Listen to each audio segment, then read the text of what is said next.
God uses the prophetic to announce what he's going to do. And God says, I won't do anything on the earth unless I reveal it to the prophets first. That's the reason why the prophets got so attacked in the last few years, is because there were a group of prophets that were saying it as in personal gain, but also there is a raising up of prophets that don't care whether you like it or not. They're going to speak it because God wants to release something that's going to happen upon the earth. God doesn't do anything, the Bible says, unless he reveals it to his prophets. And so God will look for people who are speaking his heart rather than the sum total of the heart of the people.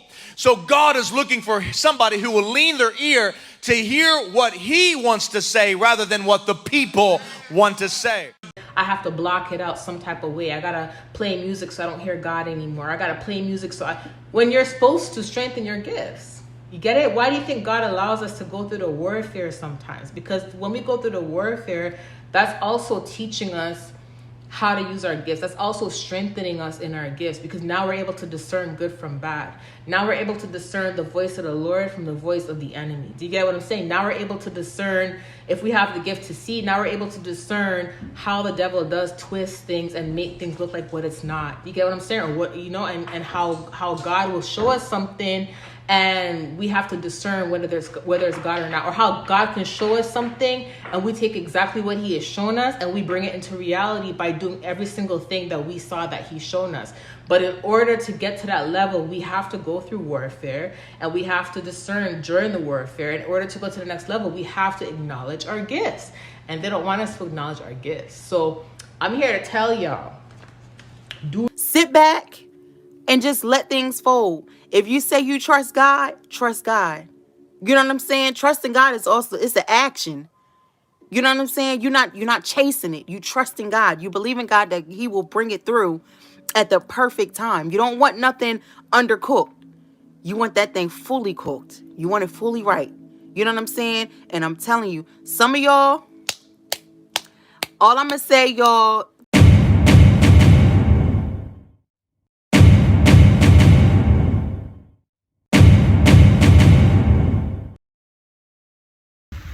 What's good, YouTube? It's your boy Eli Talks TV, and I'm back with another video. In this video, I'll be talking about the voice of God. Which voice do you hear? Which voice are you adhering to? Which voice do you listen to in your everyday outings? What voice are you concerning yourself with in your decision making? Which voice is louder than the voice that you participate in within your habits? You see what I'm saying? This goes into play with also Satan's voice. You feel what I'm saying? Satan's voice. And I'm gonna tell y'all in a minute, but I'm gonna wait till everybody. How you doing? So, Satan's voice, right? Let's start with his voice. His voice, 9 times out of 10, is going to condemn you. It's going to startle you. It's going to frighten you. It's going to push you. It's going to convict you. In the worst way, it's going to not necessarily push you towards how you doing, sir? Not necessarily push you towards a greater purpose, or push you towards learning yourself, or investing yourself, or investing in things that bring you joy. 9 times out of 10, Satan's voice is going to allow you to endure temporary pleasures, but bring destruction in the end. You see what I'm saying?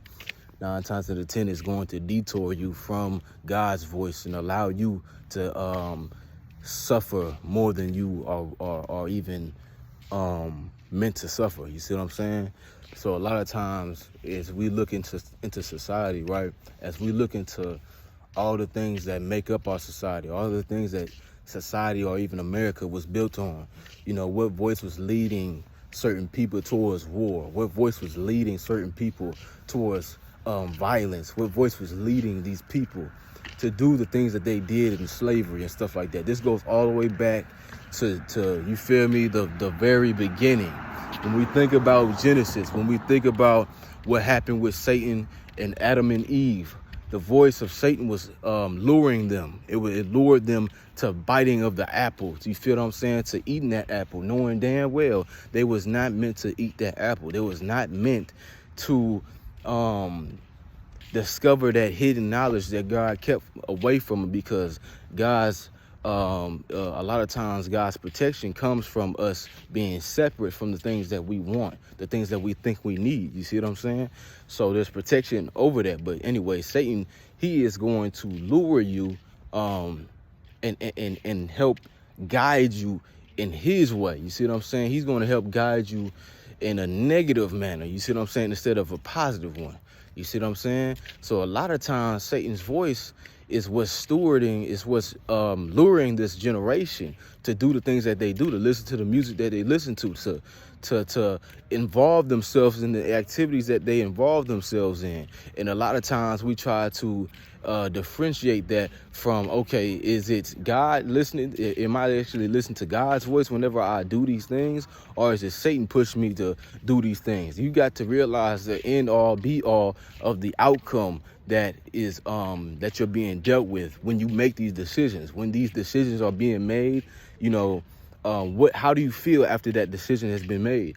How does it look after that circumstance or situation has passed up, and that voice that you were listening to, that thought that you were entertaining, you feel me, before you made that decision, and force you to do? A lot of people, man, can be possessed with a satanic, demonic spirit or presence about them, because these voices that they entertain, these thoughts that they entertain on an everyday basis, is driven from Satan's voice. You see what I'm saying? It's driven from a place of evil intent. You see what I'm saying? So when we look at God's voice is driven from pure intent. You see what I'm saying? It's driven from an actualization of love. You see what I'm saying? His Satan's voice is going to be driven from an actualization, of destruction. You see what I'm saying? It's going to lead towards that. But anyway, so God's voice is more so of a calm. It's still. It's direct, but it's still. It's calm, and it allows you to make decisions. It allows you to lead yourself in certain directions, but it brings a stillness, a clarity to what you are being shown, to what you are being given, to what's being installed in your visions or in your provisions. You see what I'm saying? God gives provision before he gives vision, and with that provision you can adhere and see what God is planning to do, and while maintaining that guidance from God, that obedience that comes from hearing his voice, you can now help guide and steward and just like a compass into what direction that God needs you to be led by. You see what I'm saying? If we look at Abraham, right, and we look at how Abraham was led by God's voice, and he listened to God's voice, and he listened to how God wanted him to move and steward his life.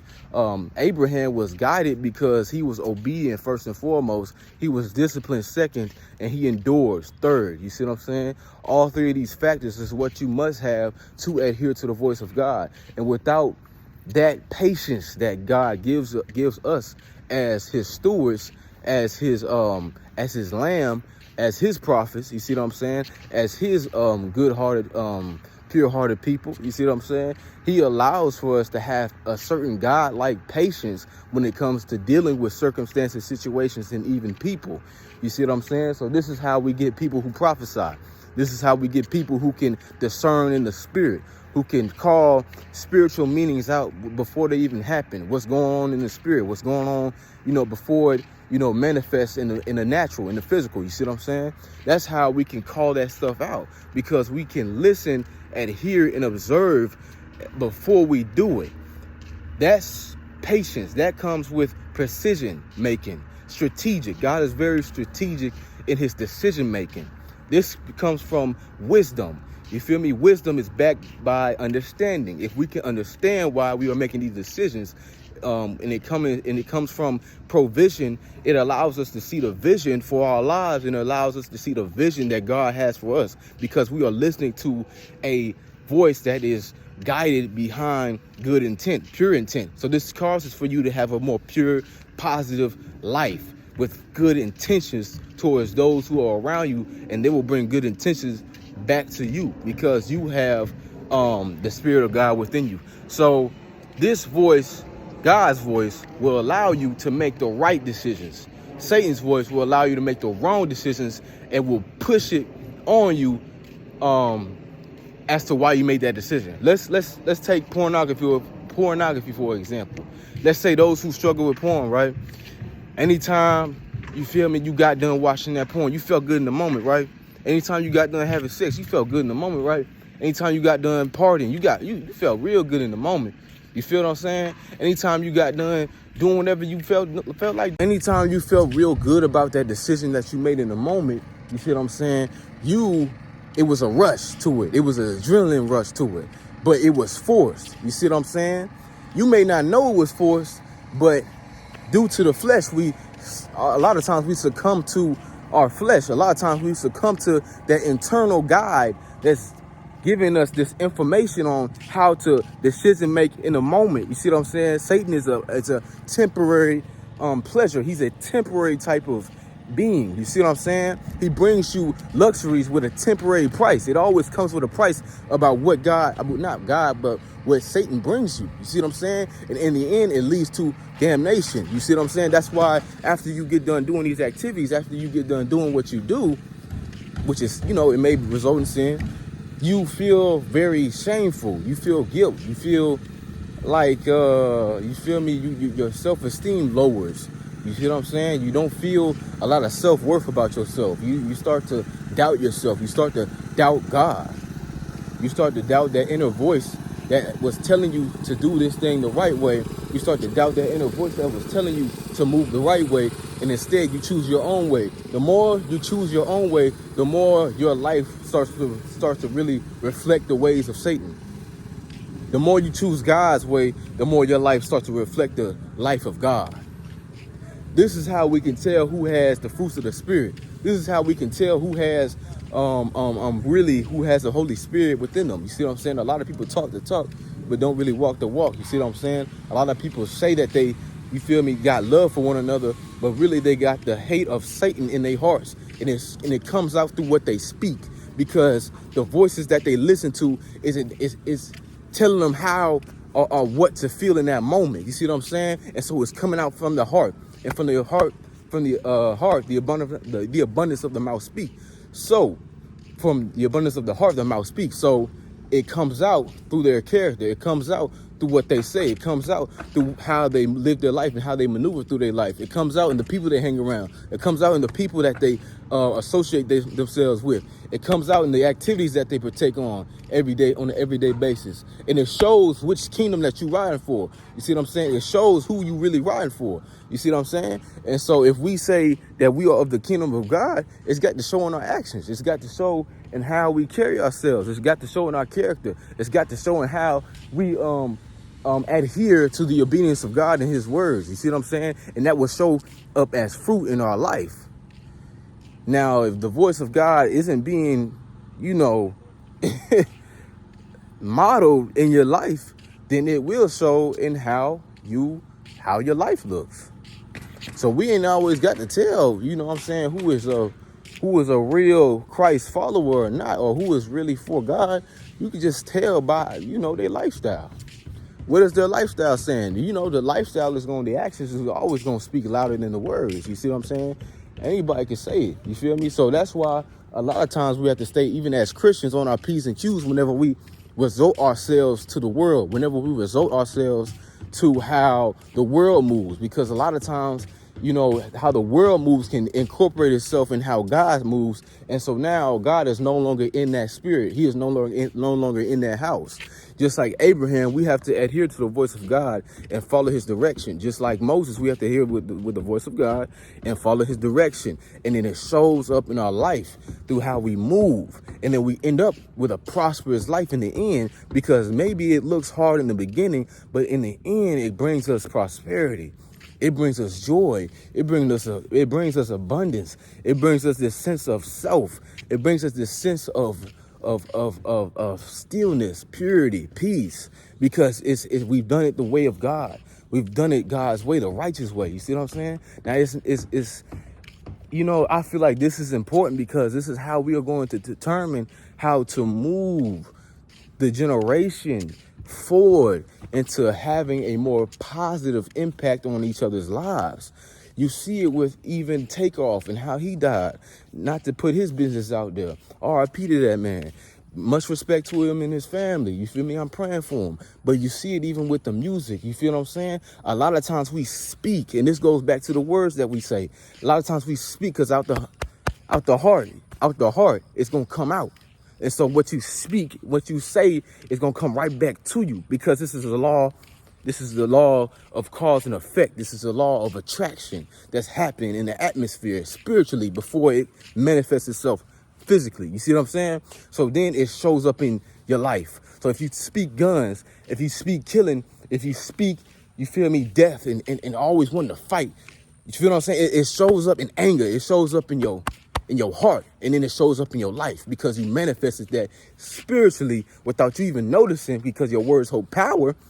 Now it's in your life, and now it, boom, happens to you. See what I'm saying? Now, I'm not saying that he deserved it, but I'm saying through his words and through these rappers and how they speak, how these celebrities speak, their lifestyle is starting to reflect what is being said out their mouth. So now it's getting to the point where now you got to live out this lifestyle that you've been professing to have or professing to be, and really you don't even want to be that type of person. You really love your life. You see what I'm saying? But you have to now be dealt with the very things that you spoke out in the atmosphere, and now these things have got to show themselves approved. Now you have to prove yourself to whatever you were speaking about. You see what I'm saying? And so it's cause and effect, and it comes right back on you. You see what I'm saying? So a lot of people, you feel me, they like to speak certain things out in the atmosphere, and then they get surprised whenever it comes back on them, and whenever the plan falls off and it falls right back on them, and then they surprised and they're looking stupid in the face, like, damn, this really happened to me, or damn, this really happened to her, or damn, this really happened to him. How did this happen? How did that happen? Well, look at how they were speaking. And what they were speaking was manifesting itself in their lifestyle slowly but surely, because it's not going to happen quick, but it will happen slowly but surely.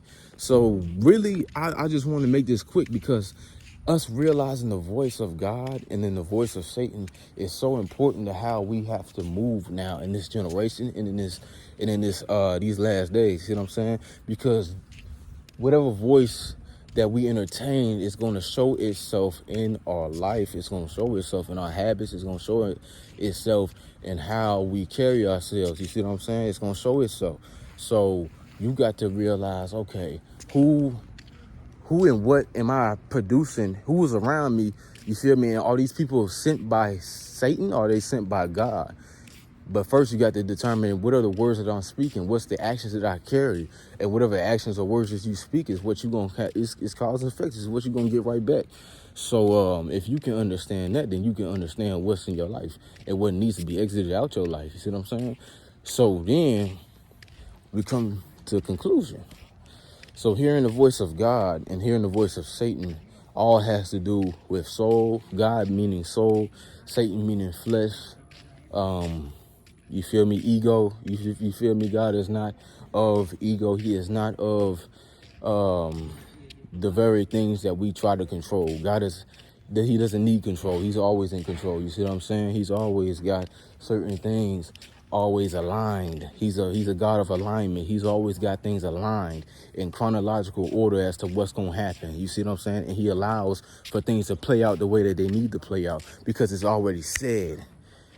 When God said it was done, it was done. He didn't have to plan nothing else out. He didn't have to control the outcome. He doesn't have to control our decisions and what we try to do on an everyday basis and what type of, you feel me? It's like it's already done. I already see what you're going to become. So whether you divide yourself from me or not, whether you listen to Satan more than you listen to me or not, I see who you're going to become. Now, it could be positive or it could be negative, determining on which voice you are willing to hear on an everyday basis. You got two voices that you're going to be willing to hear on an everyday basis. And whatever voice that you're hearing on an everyday basis more than the other is going to show in your fruits. So whatever fruits you carry is whoever God you are listening to, and that's going to be whatever God that you are obedient to. Because fruit requires discipline. That requires something that was built over time, just like a habit. You know, whatever you build over time, whatever you listen to over time, whatever you entertain over time becomes a habit. And so that becomes what you focus on.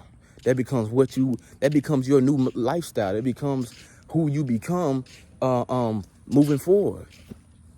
But if we can hearken and adhere to the voice of God, then we can have a more positive outlook and lifestyle on how we decide to move as a generation. Like I said, I don't want to be, sounding too familiar on what I'm saying, but I hope y'all got this. You see what I'm saying? It's not gonna be a long message. It's just something short, sweet, and simple, because I feel like it's not really that deep. You know what I'm saying? You should already know what voice you listen to on an everyday basis just off of your own decisions making, because it comes down to decision making. What you decide on an everyday basis is what your life is going to start looking like, and that's what you chose. That's going to be the lifestyle you chose to live,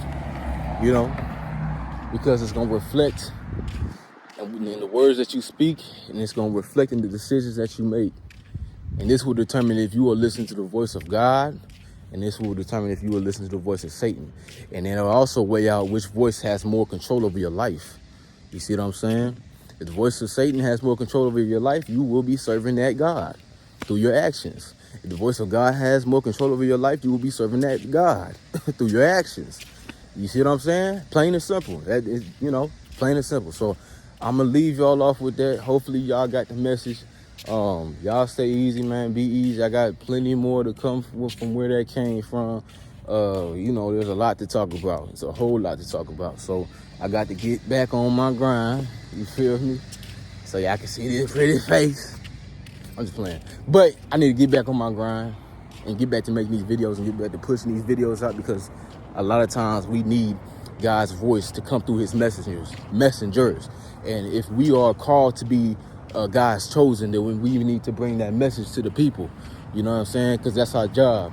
Right now, in this generation, and in this era, we are being called to be obedient and hearken to the voice of God as his chosen people. That's if you really are chosen. So, I'll leave y'all off with that. And that's it. That'll be it for me. Y'all have a blessed day. I'm about to go ahead and get in this house and eat and take me a shower. I ain't even took no shower yet. Anyway, y'all don't even need to know all that. But anyway, deuce, I'm out.